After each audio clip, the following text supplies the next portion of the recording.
میرے نبی کی زندگی میرے لیے نمونہ ہے. میرے نبی نے دنیا کو ٹھوکر ماری اور میرے نبی نے اپنی اولاد میں دولت نہیں آنے دی. آپ حیران ہوں گے. ہم کہتے ہیں یا اللہ میری اولاد نو سکھی کر، میری اولاد نو رزق دے. میرے نبی نے دعا کی یا اللہم اجعل رزق آل محمد قوتا، یا اللہ آل محمد کی روزی گزارے کی کر. اپنی اولاد کو ذبح کروایا، مانگ نہیں سکتے تھے. حسن حسین ایک زہر میں تڑپ رہا ہے، دیکھ رہے ہیں جس دن آپ دنیا سے جا رہے تھے، پیر کے دن 12 ربیع الاول 7 جون اپنی بیگمات کو بلایا اور ان سے ملاقات کی اور سکون سے رخصت کر دیا. پھر اپنے بیٹی فاطمہ کو بلایا، ان کے کان میں کہا میں جا رہا ہوں. وہ رونے لگیں تو کہا رو نہیں تو میرے پاس جلدی آ جائے گی. تو وہ 6 ماہ بعد انتقال کر گئی. پھر آپ نے علی کو بلایا، ان کا سر اپنی گود میں رکھا اور یوں ایسے کمر پہ ہاتھ پھیرتے رہے اور دعائیں کرتے رہے. یہ سب پرسکون ہوا. ان کو رخصت کیا. پھر حسنین کو بلایا. جو ہی ان کو یہاں لیا تو آنسو ٹپ ٹپ ٹپ ٹپ ٹپ. حسن کو ادھر سے لیتے تھے، حسین کو ادھر سے لیتے تھے. حسن کو رائٹ سائڈ ہاتھ پہ بٹھاتے تھے، حسین کو لیفٹ ہاتھ پہ بٹھاتے تھے. حسن سر سے کمر تک نبی کے مشابہ تھے، کمر سے پاؤں تک علی کے مشابہ تھے.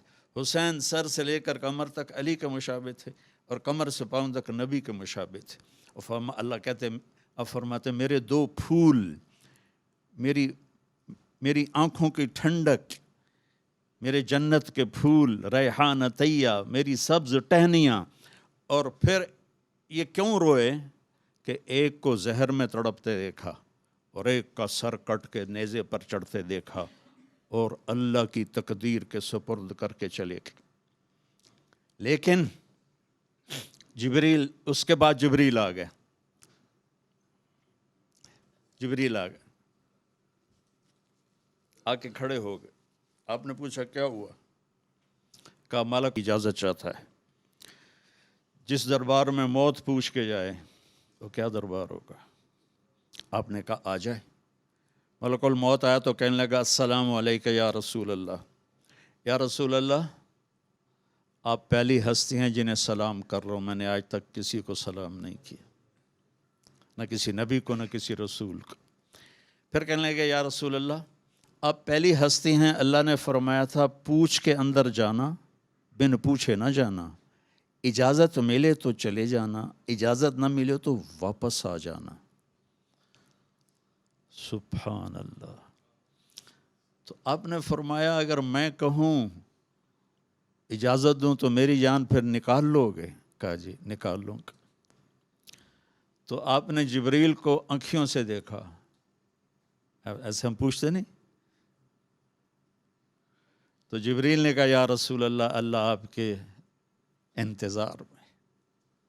اوپر تو تیاریاں ہیں، جیسے ہم جھنڈیاں نہیں لگاتے، جیسے آج ہم نے جھنڈیاں لگائیں.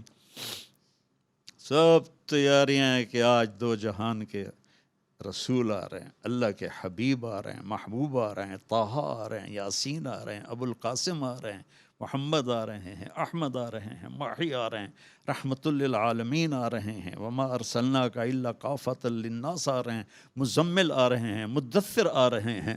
آج تو آسمانوں پہ ایک رقص کا سماں ہے. تو پھر میرے نبی نے پتہ کیا کہا؟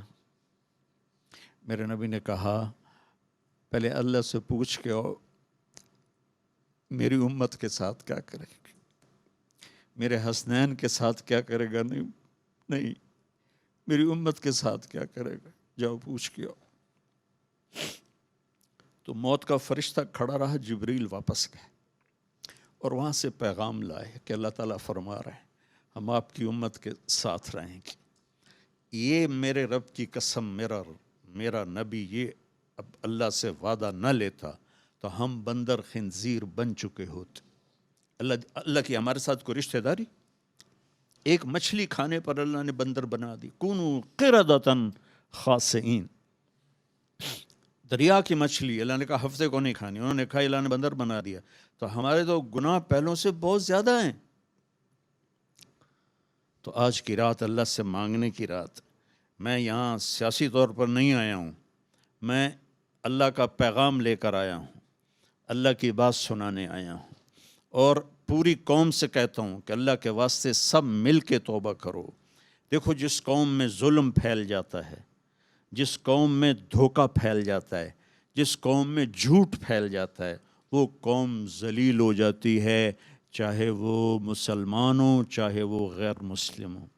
جس قوم میں انصاف ہوتا ہے، جس قوم میں دیانتداری ہوتی ہے، جس قوم میں سچائی ہوتی ہے، وہ قوم کافر ہے تو دنیا میں عزت پائے گی، ذلیل کبھی نہیں ہوں گی، اور اگر مسلمان ہیں تو دنیا کی عزت بھی پائیں گے اور آخرت بھی عزت بھی پائیں گے۔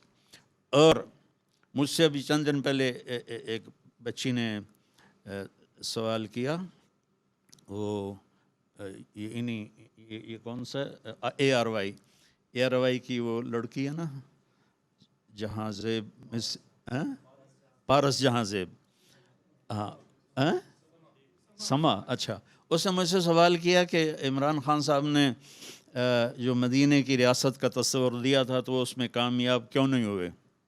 میں نے کہا ریاست مدینہ کوئی بلڈنگ تھی جو انہوں نے بنانی تھی تو وہ بن نہیں سکی اور 2 منزلہ رہ کے کام مک گیا۔ میں کہا وہ تو ہم نے بنانی تھی۔ جھوٹا جھوٹ چھوڑتا، زانی زنا چھوڑتا، شرابی شراب چھوڑتا، ڈاکو ڈاکہ چھوڑتا، اور ظالم ظلم چھوڑتا، اور برائی کرنے والا برائی چھوڑتا، اور بددیانتی کرنے والا بددیانتی چھوڑتا۔ ریاست مدینہ تو ہم نے بنانی تھی، اس نے تو تصور دیا، اور پہلا شخص ہے جس نے یہ تصور دیا کہ ہم مدینے کی طرف لوٹنا چاہتے ہیں۔ لوٹ پیچھے کی طرف ہے گردش ایام، تو ہم پیچھے کی طرف لوٹنا چاہتے ہیں۔ ہمیں نبی کا دامن پکڑے بغیر عزت مل ہی نہیں سکتی۔ ساری دنیا کے اولیاء کرام وہ کابینہ بن جائیں، اور سارے دنیا کے بڑے بڑے اولیاء صدر وزیر اعظم بن جائیں، اور میری قوم جھوٹ پہ ہو، اور بددیانتی پہ ہو، اور ظلم پہ ہو، اور رشوت پہ ہو، اور زنا پہ ہو، اور شراب پہ ہو، اور جوئے پہ ہو، اور ماں باپ کی نافرمانی پر ہو، اور حقوق مارنے پر ہو، تو اللہ کی قسم یہ بھی ہمارے حالات نہیں بدل سکتے۔ اللہ تعالیٰ، میں نے ایک آیت پڑھی تھی خطبے میں کہ اللہ تعالیٰ نے کہا کہ تمہیں ایک بستی کا حال سناتا ہوں۔ میں یہاں ترجمہ کر دیتا ہوں، اللہ تعالیٰ کہہ رہا ہے کہ میں تمہیں پاکستان کا حال سناتا ہوں۔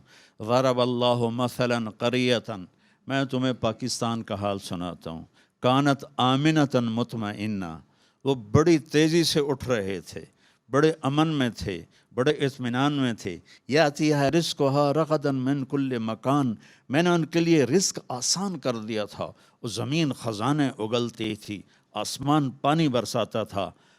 فکفرت بانعم اللہ، پھر وہ میرے آگے جھکنے کی بجائے شیطان کے ساتھی بن کے، اور انہوں نے غلط راہوں کو اختیار کیا، جھوٹ دھوکہ، مطلب یہاں بددیانتی کرنا کوئی جرم نہیں رہ گیا۔ کتنے ہماری تباہی کی بات ہے کہ ایک آدمی خزانہ کھا جاتا ہے، ایک آدمی پورے محکمے کے پیسے سمیٹ لیتا ہے، اور وہ معاشرے میں معزز ہوتا۔ یہ عجیب بات۔ تو اللہ تعالیٰ نے کہا پھر جب انہوں نے یہ کیا کہ وہ میرے نافرمان ہوئے، تو پھر میں نے کیا کیا؟ فَأَذَاقَهَا اللَّهُ لِبَاسَ الْجُوعِ وَالْخَوْفِ، میں نے ان کے اندر دشمن کا خوف بھر دی، میں نے ان کے اندر بھوک بھر دی۔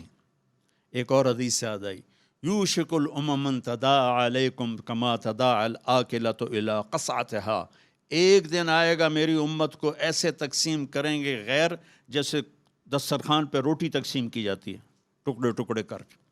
تو صحابہ نے پوچھا افمن قلۃ نحن یومئذ یا رسول اللہ، یا رسول اللہ کیا ہم اس دن تھوڑے ہوں گے؟ ہم نے کہا لا انتم یومئذ کثیر، تم بہت زیادہ ہوگے، ولیکنکم غثاء، ان کا غثاء السیل، تم بارش کے طوفانی پانی کے اوپر جو تنکے تیر رہے ہوتے ہیں، تم ایسے تنکوں کی طرح بے حیثیت اور بے قیمت ہوگے۔ اور وَلَيَقْذِفَنَّ فِي قُلُوبِكُمُ الْوَهْنَ، اور اللہ تمہارے دلوں میں وہن ڈال دے گا۔ تو صحابہ نے پوچھا یا رسول اللہ وہن کیا ہے؟ کہ حب الدنیا و کراہیت الموت، دنیا کے غلام بن جاؤ گے، دنیا کے بندے بن جاؤ گے، اور موت سے ڈرنے لگ جاؤ گی۔